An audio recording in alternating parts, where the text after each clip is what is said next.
So guys, dito ako sa pilahan ng Duranting.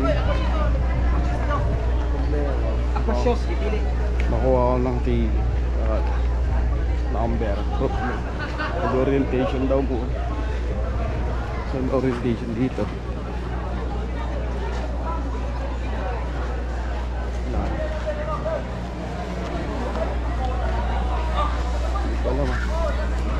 Ito guys, itsura dito ba? Gabi pa eh.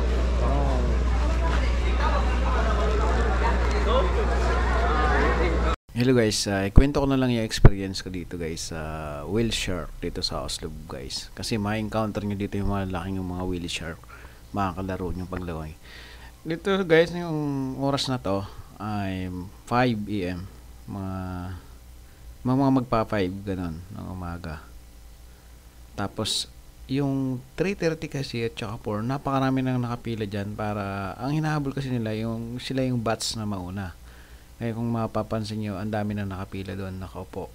Yun ay mga 3 o'clock pa yun, mga 3:30 nakapila. Kung yan yung mga guys, yung mga nakapila na yan, kanina pa yan. So naantay na lang nila yung bats by bats bago magliwanag. Pag nagliwanag kasi, mag-start na rin yung pila papunta doon. Yan yung mga sasakyan, yung mga bangka na yan, nakalutang na yan. Diyan isasakay yung bangka, ay yung mga tao. Makikita nyo mamaya kung paano pupunta doon sa mga whale shark guys. Tapos yung tagal nyo lang doon ay 30 minutes. 30 minutes lang kayo makipaglaro, makipag-swimming sa mga shark guys. Hey guys, pagkaliwanag yan, start na tayo sa pilahan na papunta doon. Kung nakita nyo yun, mayroon na nakapunta doon guys. So yung nakahili-hilira na yan na mga bangka sa may doon, sa medyo malayo na kaunti, yung nakapila doon. Andun yung mga shark, naglalaro sila, mga 10 daw yata yan, sabi ng lokal doon, yung nag-guide. 10 yata sila na shark na nandun. Dito yung pilahan, every 30 minutes. Tapos yun, tapos pila ulit sa dami ng tao kasi ang dami kasi ng tao, kaya kailangan 30 minutes lang yung tagal nyo doon na makipag swimming with shark. Ayos guys, enjoy naman yung 30 minutes. Okay naman, okay na yun, sapat na yun para makapag kuha kayo ng mga picture, video. So yung video guys, ipapakita ko, huwag nyong i-skip para makita nyo. Ayan guys, yan yung sasakyan na bangka, ganyan itsura nya. Tapos 2 times 5, so 10 yung nakasakay. So doon dala-dalawa, kaya 10 yung dadalhin doon. So may shark na yon. Yung lalim naman nun, mga siguro mga 15 feet ganun. Yan guys, mga around na yan, mga 6 o'clock the morning. Tapos mga Korean yung nasa harap, tapos nasa likod, hindi ko lang alam kung anong lahi.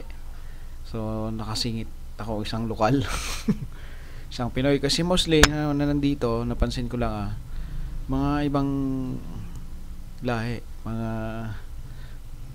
foreigner kasi karamihan Korean dyan kasi yung direct flight from Korea to Cebu diretso na, kaya napakaraming mga Korean dito at may ibang lahi na pumupunta dito, mga turista, hindi local tourist, mga foreigner. Share ko lang experience dito guys kasi ito kasi first time ko makakita ng whale shark, kaya lumusong ako kagad kasi gusto ko siyang makita talaga. So pinayagan naman akong nag-alis ng life vest dahil marunong naman akong lumungi na kaunti. So sa tingin ko kaya ko naman. So pag hindi nyo kaya, huwag nyo gayahin yung ganito, yung mga marunong lang talagang lumangoy yung nag-alis ng life vest. So pag punta kayo dito, huwag nyo na alisin yung life vest ninyo para yung safety nyo naman. Ako kasi medyo natuto na akong mag free dive na ganito guys, para makalaro at makailalim ka. Kung meron kasing life vest, hindi siya makailalim pag lumaw. So ang ginawa ko guys, nag-try muna ako para tinisting ko yung ilalim kung kaya pa ba. Dahil nga matagal na akong di nagpo-free dive guys. So kaya pa naman. So ganito na. Ganito na tayo makipag-swim with shark guys. Nung una nakita ko guys tong whale shark na to, napaka-excited. Parang gusto kong sabayan, gusto kong sumakay, parang gusto kong kumapit sa kanya kasi ang laki-laki niya. Kasi yun lang ako nakakita ng ganito kaya masaya. Masaya yung makipaglaro ka dito. Bawal lang dumikit sa kanya. Dapat nasa 4 meters ka yung layo sa whale shark kite. Kaso hindi may iwasan na makadikit siya sa'yo dahil yung direction niya minsan papunta sa inyo kaya hindi ka naman makaiwas kaagad kaya mapalapit siya ng kaunti. Ayan guys, malaki itong whale shark na ito guys dun sa Oslob. Yung part na to guys ay nagpakita yung dalawa na malaking whale shark. So, eto, napaka-excited dito dahil dalawa nga sila. Tapos, hindi mo maiwasan yung 4 meters na layo ko. Hindi ko na maiwasan yung medyo madikit dahil nga, nagka-curve din siya eh. Hindi mo alam yung direction niya kung didikit sa'yo or hindi. Kaya maganda gawin doon ay iiwas nyo lang talaga yung sarili nyo pag lumapit siya. Pilitin yung iwas para hindi kayo madikit sa kanya.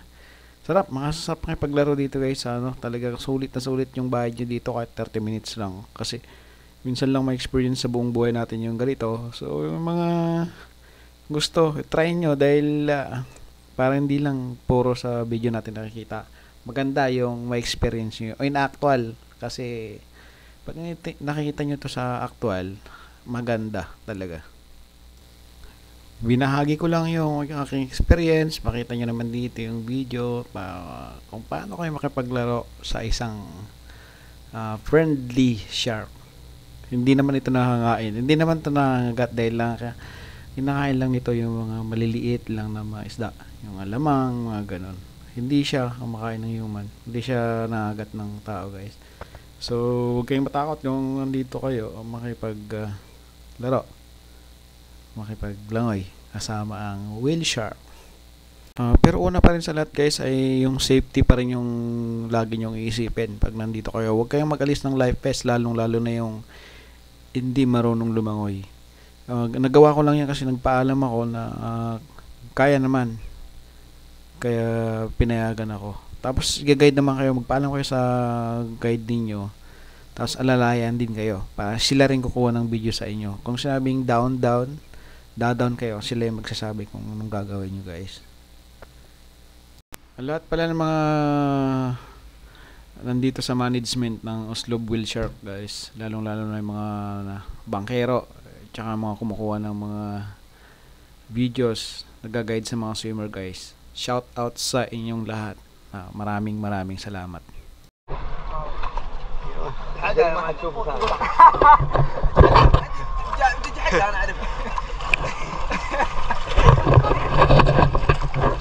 How was that, guys?